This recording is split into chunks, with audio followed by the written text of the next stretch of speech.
Okay, welcome to this episode of the Marketing Guides for Small Business podcast. I'm Jen. We've got Ken, Paul, Dan, and Ian here today. And the topic we're talking about is creating repeat customers who refer you. Now, guys, it sounds a little bit like the unicorn podcast here. I mean, having customers that refer you are one thing. Having customers that repeat business with you are another thing. Is it actually possible to have both with one customer? So we'll be discussing that. We'll be talking about strategies, tips, and maybe some things to avoid as well as you try to implement this procedure. So Ken, I want to start with you. And I looked at some stats here. You know, marketing is very much arts and science. So here's the science bit here. So I'm going to read some stats to you, and then I want to get your opinion and your thoughts on this. So acquiring a new customer can cost 5 times more than retaining an existing customer. So increasing customer retention by 5% can increase profits from 25 to 95%. So that's huge. Now, the success rate of selling to a customer you already have is 60 to 70%, while the success rate of selling to a new customer is 5 to 20%. So aside from all the math, what are some of the reasons a business owner needs to seriously develop a strategy for repeat and returning customers? Yeah, well, I mean, plain and simply, it is the fastest way to generate revenue. We talk a lot about the marketing hourglass in this podcast, and basically, you don't have to go through the whole know, like, and trust process because your existing customers should already know, like, and trust you. And so you can accelerate the whole process and you can get them, to come back and buy from you.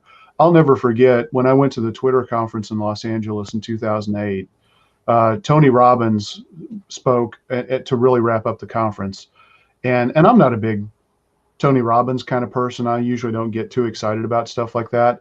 But he spent an hour and a half when he was supposed to only spend like 15 minutes talking to us. Huh.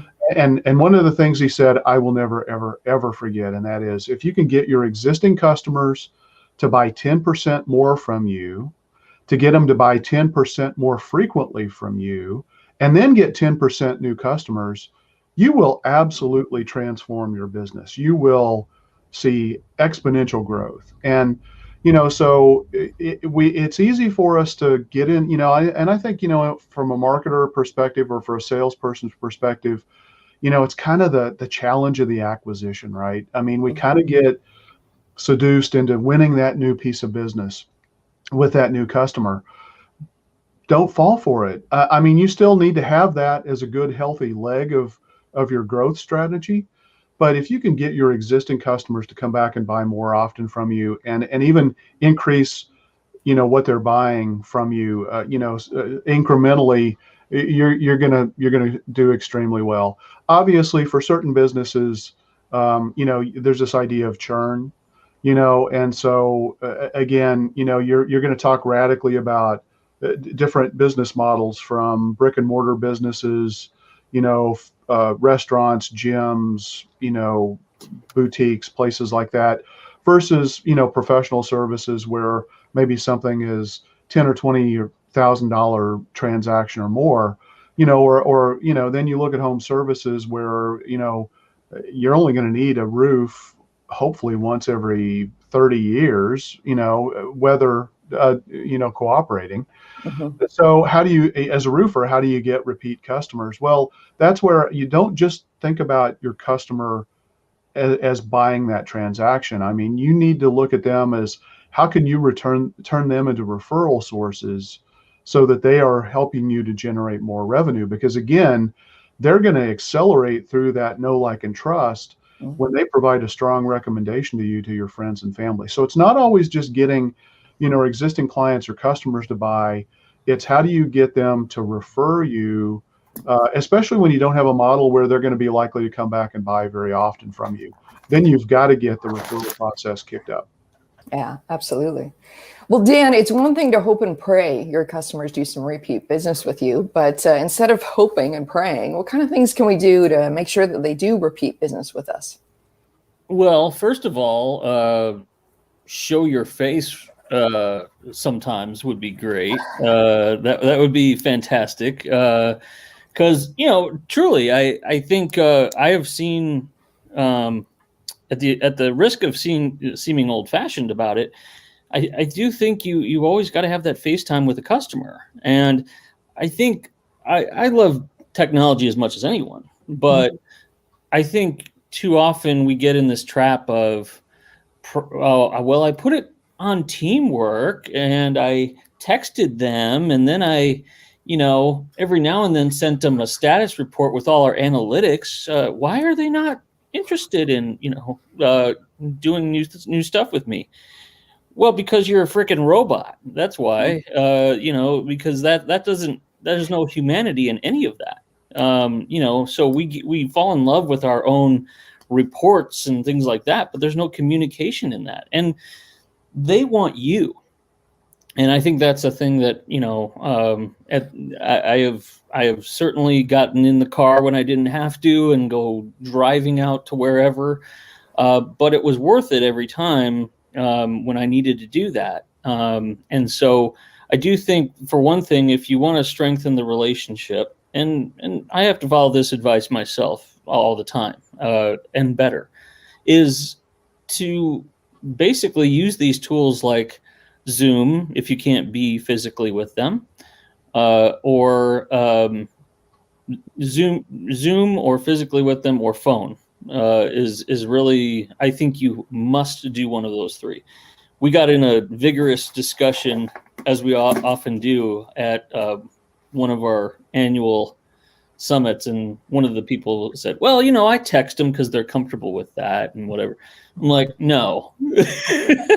No, you cannot just text people and think that's going to be good enough. Like, you cannot just throw it up on project management tools like Basecamp and Teamwork and think that is not communication. That is just project management, and there's a difference. And that's, so that's the biggest thing I think that you can do, is make sure that you are constantly setting an agenda, a follow-up, a face-to-face, and that's probably the biggest thing. I mean, really, because they don't care as much about your tactical things that you're doing as much as they want to see you as a trusted advisor. You, not, you have these tools and stuff. That's totally secondary.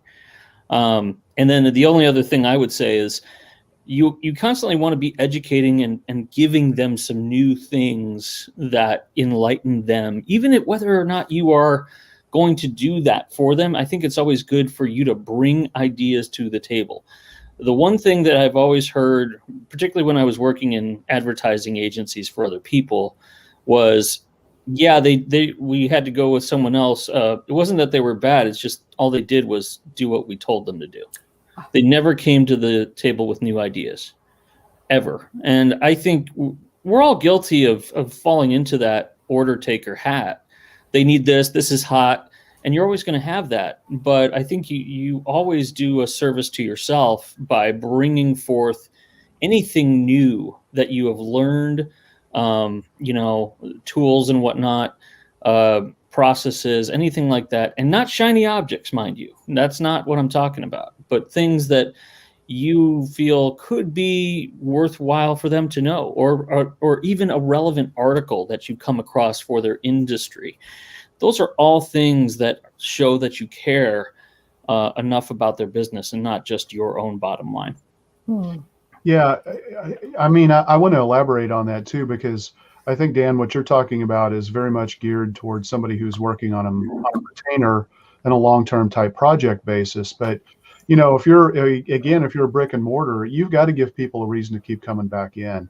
And so, Dan, you hit on the, so like education, I mean, or introduction of new products, staying top of mind, communicating with, if you've got a new pizza that you've just put out, let people know. If there's a new training regimen that you've put forth, a new workout of the day, get that out there to your existing customers. So it's a little bit of a challenge to talk about some of this kind of stuff, because, the nature of the business and, and the type of business can vary widely, but you really have to challenge yourself to what can I do to add value? It's always about adding value and always giving people a reason to come back. I mean, that's especially, I didn't think about it until now. You're doing work with painters, Ken, I mean, you're talking about somebody who, it's not like next week I'm going to need to paint my house again.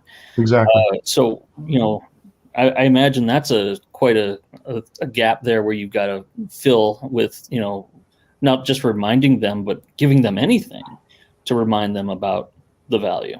Yeah. Well, and a great book I read probably 2 years ago, it's called Subscribed, and it's talking about the subscription-based model. And the challenge is, how do you move? Everybody's becoming very comfortable buying on a subscription-based model. So even if somebody buys from you, once every 5 years, once every 30 years, if you're a roofer, you can still come up with innovative programs to get people to come back, some kind of a maintenance or a touch-up program, inspecting gutters and cleaning out gutters twice a year, if you're a roofer, things like that, because that keeps you in front of the customer. It helps you stay top of mind. And when you're staying top of mind, they're going to say, you know what, I need to have that room painted, or maybe it's time we need to stain our deck in the back of our house, or front of the house, I suppose. Just again, if you can find a way to be paid to deliver a service to stay top of mind, through a subscription type of model, that's ideal. HVAC contractors have mastered that. The annual clean and check twice a year. You come out for your furnace once, you come out for air conditioner in the spring. Who are you going to call when you have a problem with your heating cooling unit? It's probably the person, if you trust them, that you've been doing business with all along. Absolutely. I just want to wrap up on that, Dan. It's very interesting, because on the opposite side, at least in service, with what we do, the pressure is always to automate as much as you can. You shouldn't be doing manual tasks as much as possible. Let the software do the work for you.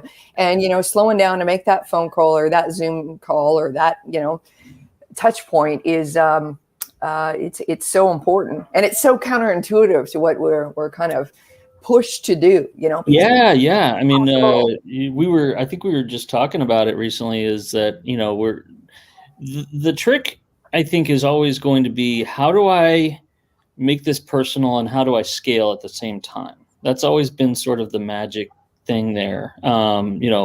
Gosh, I want to talk to these 5,000 people and I want to make it all personal. Well, I'll just change out the subject line and maybe their name. That's personal, right? That's, and so I think people have gotten, wise to that kind of technique, that it's not personal at all.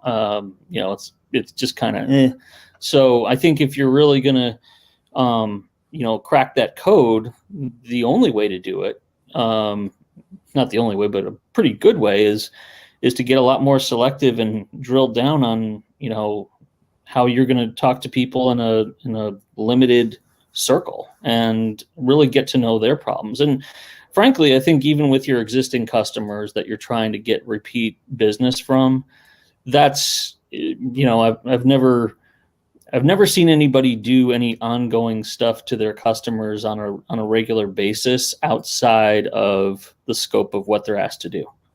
So I'm not saying could you do an e-newsletter of one, but there's so much more opportunity to be personal in that way, towards your your existing people. I mean, we see, I think Ken was talking about it last week or something, where it was video, and how cool is it that what video is giving us right now with Loom and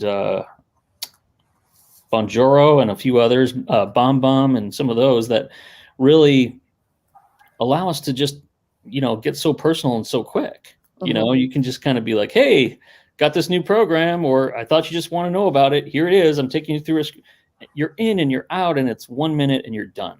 And I think that is really going to be where some insight is going to be for that scaling and personalization. Absolutely. Now, Ian, in this series of podcasts we've been doing the last couple of weeks, we've been talking about funnels. So what are the types of things a company can do to encourage repeat and referral customers as they reach the end of the funnel, or as we say in duct tape marketing world, the hourglass? Yeah, yeah, and I would even suggest when people think of, there's lots of ways of looking at the sales process and the hourglass and the funnels and all the different ways we talk about it in business. The key thing to remember, and you're alluding to this in your question, Jen, is that it's a cycle. It never stops. So even if somebody reaches the bottom of your funnel, the bottom of the hourglass, you're putting them in the top again. And so that goes to what Ken and Dan were saying. So I'm gonna break it down into kind of, as I thought about this and think through it, there are two different activities. So creating repeat business or encouraging repeat business is one thing. Encouraging referrals is another thing. They do intermesh, but I want to break it down a little bit. And Dan talked a little bit about this, but you have to be a leader. Your customers have hired you because you're good at what you do, and you've proven that by executing on what you promised. So you have to be a leader. You have to choose to actually be proactive and present them with what's the next step for them. So, obviously in different industries and different services and different products, it's different. But you need to take that seriously and consider how you're going to present the next layer of opportunity for them to ultimately create return on investment for them, or delight for them if it's a pizza and giving them a dessert with it. So show them what your recommendations are. In sales, it's often called cross-selling or upselling. But if it's done properly, it's serving their needs and serving their wants and showing them what they can invest in next.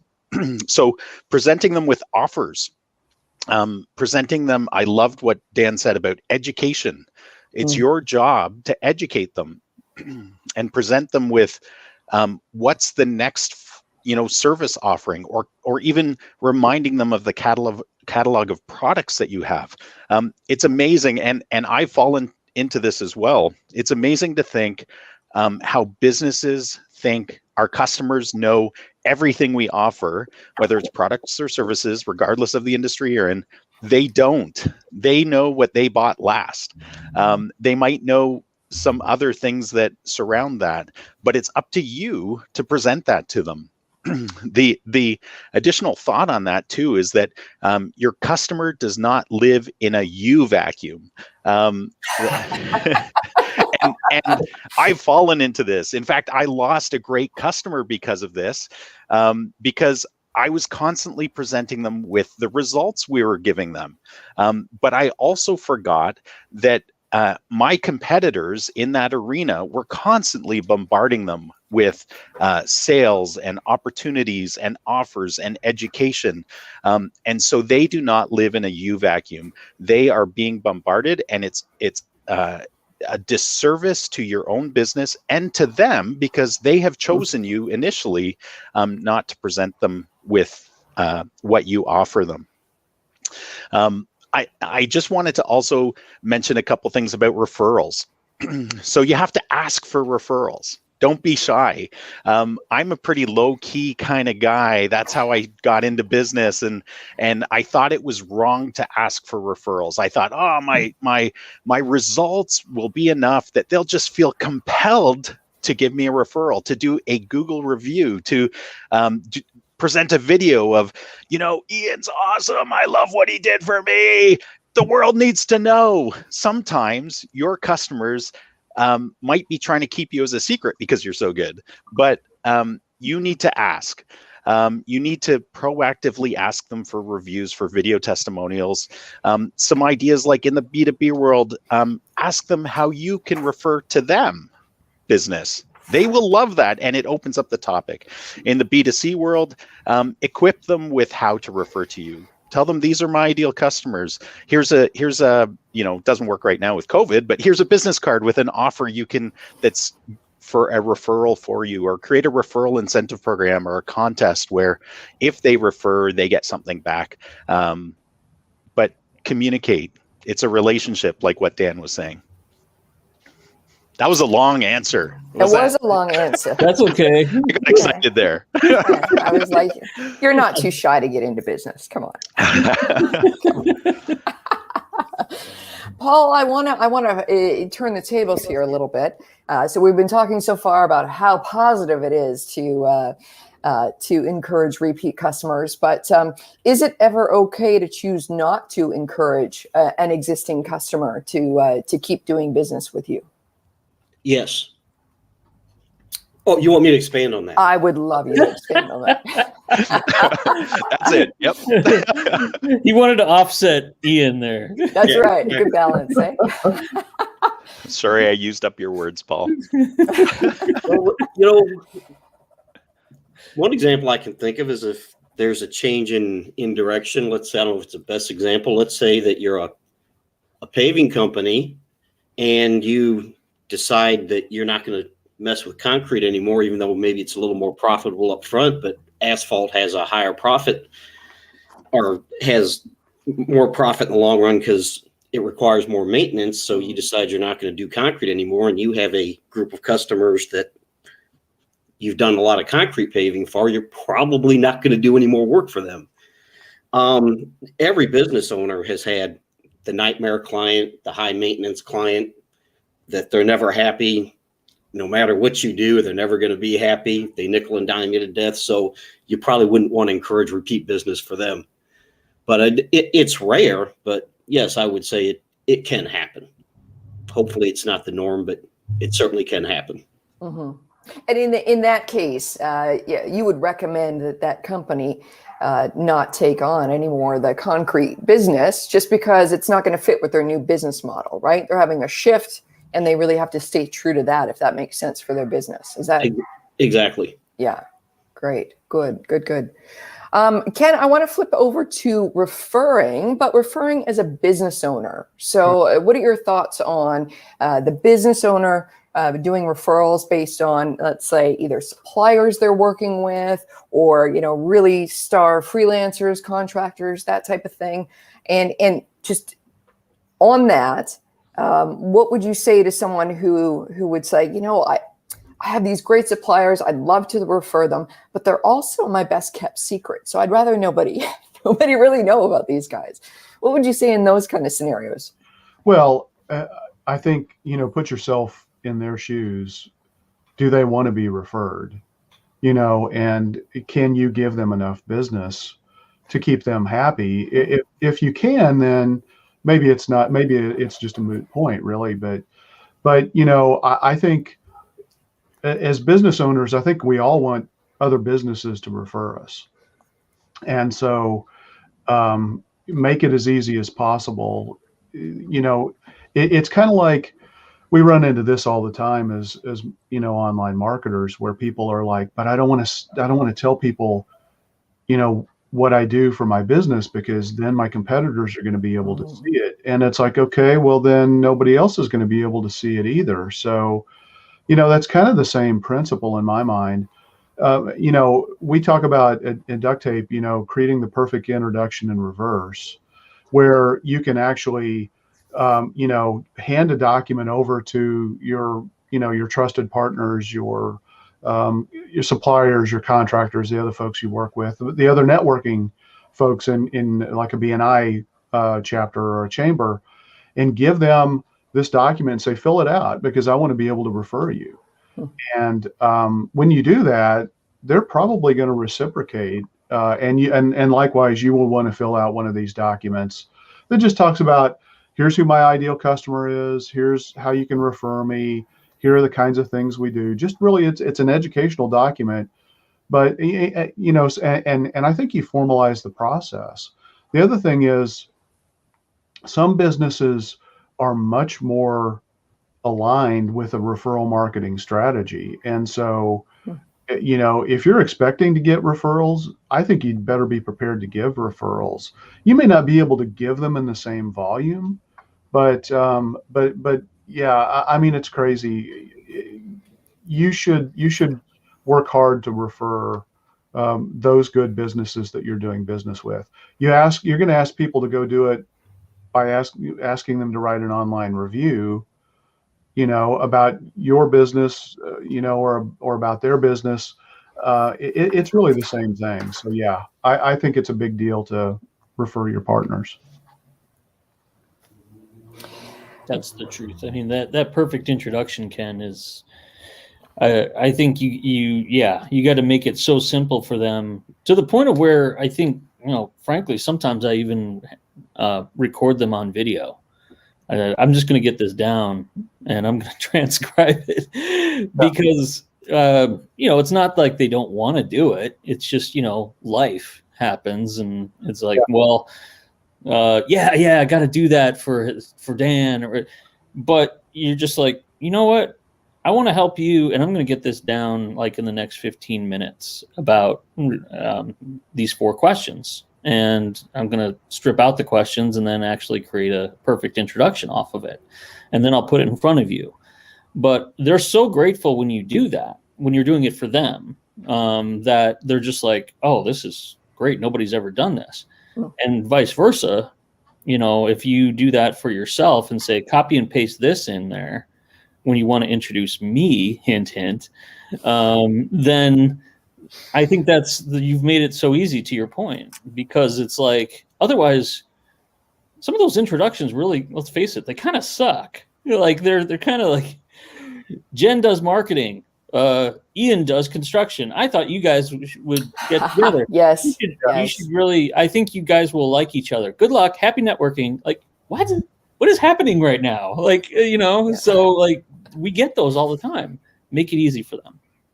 Well, and, think about who your golden goose referral sources are. I mean, those sources that just keep referring over and over and over again, and you can create content on your website. You can build funnels specifically to build a referral partner network of more people. So if you're a carpet cleaner and your ideal referral partner is a realtor, figure out what you need to do to build the relationship so that those realtors can refer you like crazy. And you don't need many of them in a lot of cases, but you still have to put a process in place.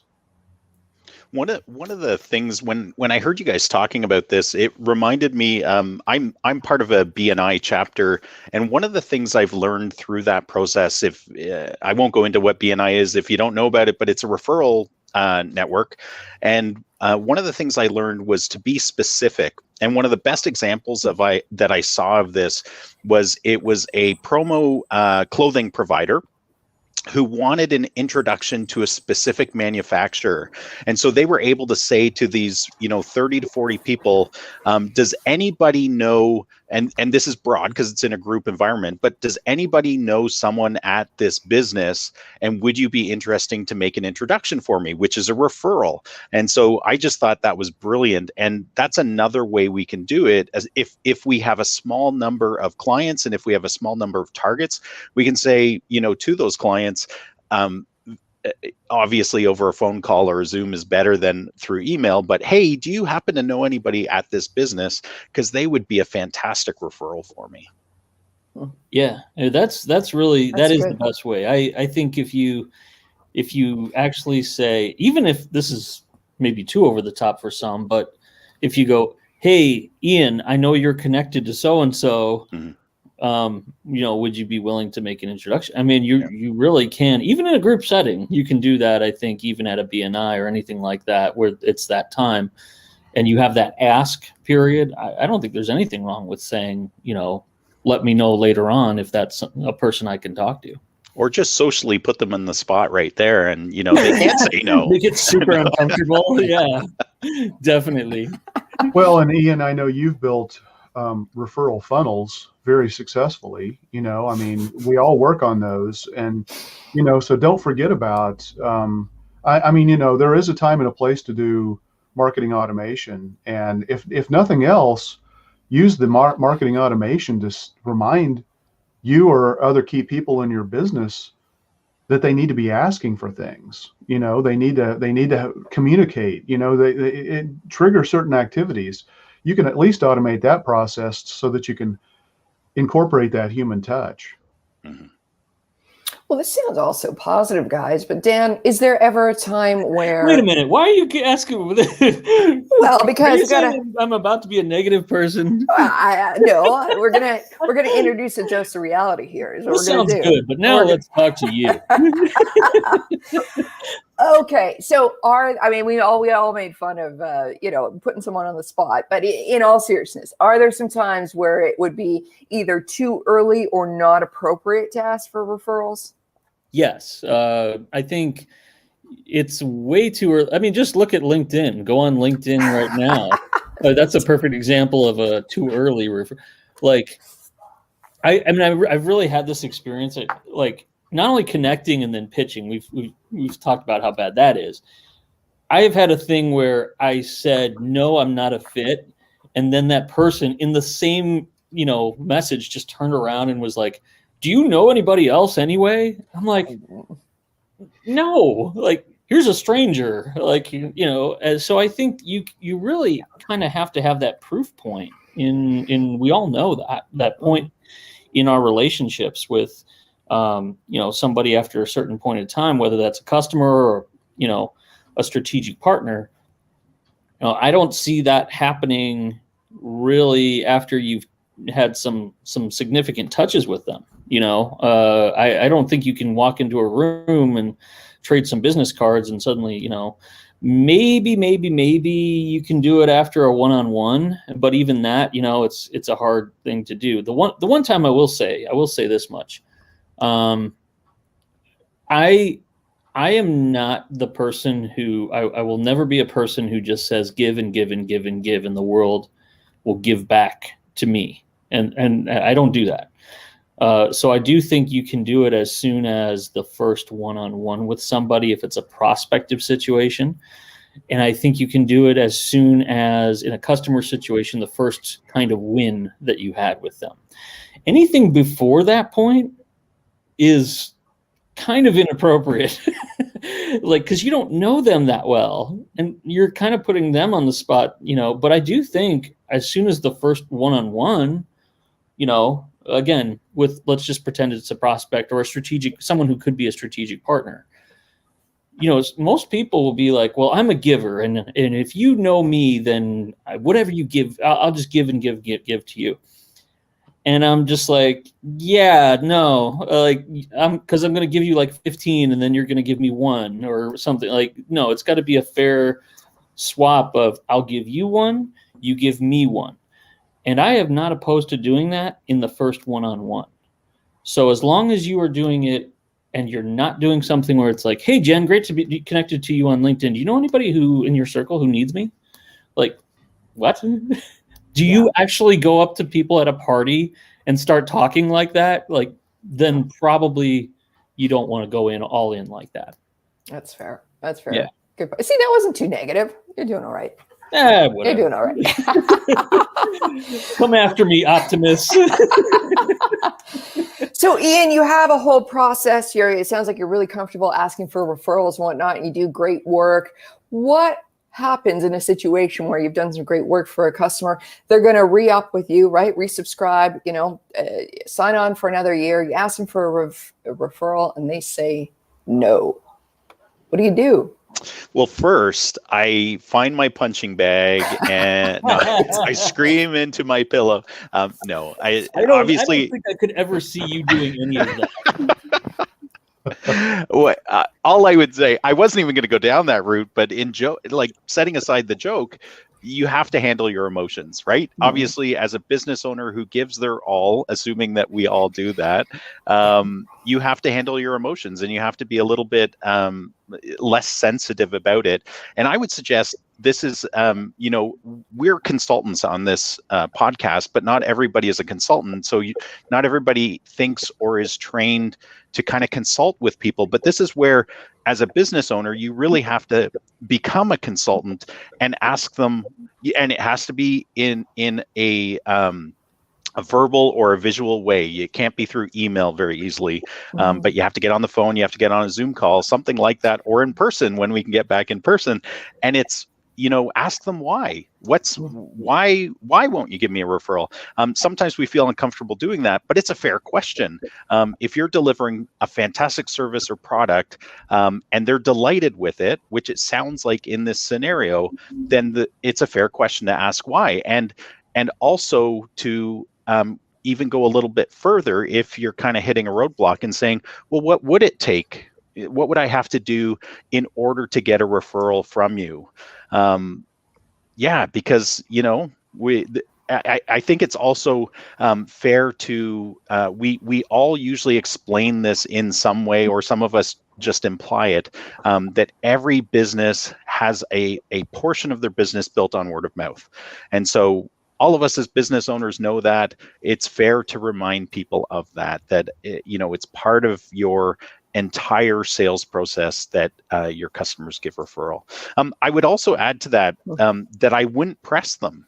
This is a relationship. You have to have some form of emotional intelligence when you're interacting with people. So that's why the question why is a good one. But it would just be a matter of gently probing rather than pressing. But I love that question about, what would it take? What would I have to do to get a great referral from you? And one thing just to piggyback on that, there are people who want to help you more than you know. And I think we all think, oh, I'm bothering them or something like that. Particularly, I think for the strategic partners, the people who maybe you don't even know are potential strategic partners and they want to be. So, for example, I mean, we all go through this as entrepreneurs and we ride the roller coaster of emotions. And one day I was like really down on myself sitting across the table from somebody, and I'll never forget it. She goes, "Why would you rob me of the opportunity to help you?" She's like, why would you take that away from me? I want to help you. Why aren't you letting me help you? And I said, well, I just figured you'd do it. And she goes, well, I need to know who it is that you want to meet. I know a lot of people, but I know I want to help you too. So, it's educating them all the time, but more people want to help you than you realize. And that's a good way to go into it. I'd agree with that, Dan, but I would have to say that there's we have to be respectful of this, and what I mean by that is we've run into some instances where folks will say, you know what, look, I'm not doing the online review thing, but I will not hesitate if you need to use me as a reference in an email or something like that. Absolutely no problem. But, I do not want my face, my name, out there on any website or anything like that. So there has been that. They still want to help you, but they just don't want to, make a song and dance about it. So, we have to respect that as well. Absolutely. They've done that? Oh, yeah. I only had that happen once. Yep. Yeah, we've had it. And we've had it with clients. Yeah, happy to refer you, but not like, leave you an online review. And then also, too, it depends what kind of companies you're working with. Some of the larger companies, we've come across this in larger companies, not allowed to speak on behalf of the company. So just, not even allowed to give a review or, something public like that. But, happy to talk you up in person. So here's what I would say, though. You're astounded by this, aren't you? I've only had controversy. I've only had it happen once. And when it did, I was like, really? Okay. And but no, that's fine. I mean, then here's what has to happen. You have to really find some other things about that client that you like besides the money. Like, because if they're not going to review you or they're not going to give you a referral, you better find they better be really enjoyable, because money's not going to be enough. If they're not going to do any reviews or any referrals of you at all, then yeah, you better be like, yeah, this guy's really cool though. I like working with him. There's an emotional reward. You got to have that reward somewhere for yourself. Yes. I would disagree, but we got to move on. We got the disagreement. Well, yeah, absolutely. Because, if the end result is, I need a review. I mean, I don't know about that. What about the end result of being like, we help this business grow? It's just so great. This is satisfying. Or, they're coming back. I'm not saying like, don't, they're a bad customer if they don't give you a review. That's not it. It's they're just bad. If they don't give you a review or referral, that's fine. But then there has to be something else that fulfills that gap for you, because they can't be, some people, they do just take these clients as a transactional kind of thing. Well, they're paying a lot, so I'll put up with anything. And I just don't think that's enough. Like, I think you got to have something else of fulfillment to complement that. So if it's not a review or it's not a referral, then what else is there? There has to be something else. And as you just said, If it's an emotional reward, I feel good about this, and they appreciate it. Do they say thank you? Do they say, because that matters. So as long as they do that, then I think then you can get by with it and feel good about it. Right. Okay. Anybody else? There are a lot of very successful businesses that are pretty transactional, where both parties are getting value that, people are they're not always going to take the action. I mean, some people are going to be more comfortable doing it than others. Some people don't have the ability to get online and leave you a review. So I mean, for your business, that may make sense, but for every business, and if you literally see, 150, 200, 300 customers a day, different model, different process. Mm-hmm. Absolutely. I'm just glad that we had to get one of those disagreements in there. Ken always loves it when we throw down. That's right. Paul, we're going to go over to you. You've been too quiet here. So it's great to get the referrals, right, from other business owners or from previous customers, that kind of thing. But what if you get a referral and it turns out you don't want to work with this company or this person? How do you handle that? Are you obligated to go forward anyways? What are your thoughts on that? That's an interesting question. I'd say no, you're not. You could probably ask 15 different people this question and get 15 different answers. And I think to some degree, how you handle it comes down to diplomacy. So it's probably not the best question for me. But at least you're honest. That's great. But first of all, is if you and the person that gave you the referral know each other fairly well, you would hope that they wouldn't refer you a wingnut. But if it does happen, I think that's kind of how you phrase and set the discovery. That's kind of what the discovery call is for. If you realize during this process that you're not going to be a good fit, that's part of the reason for the discovery call. And you can say, look, I just don't think we're going to be a good fit. And you would think that the person that referred them would understand that. I know if any of my friends referred someone to me that I just knew we weren't going to work together, they would understand that.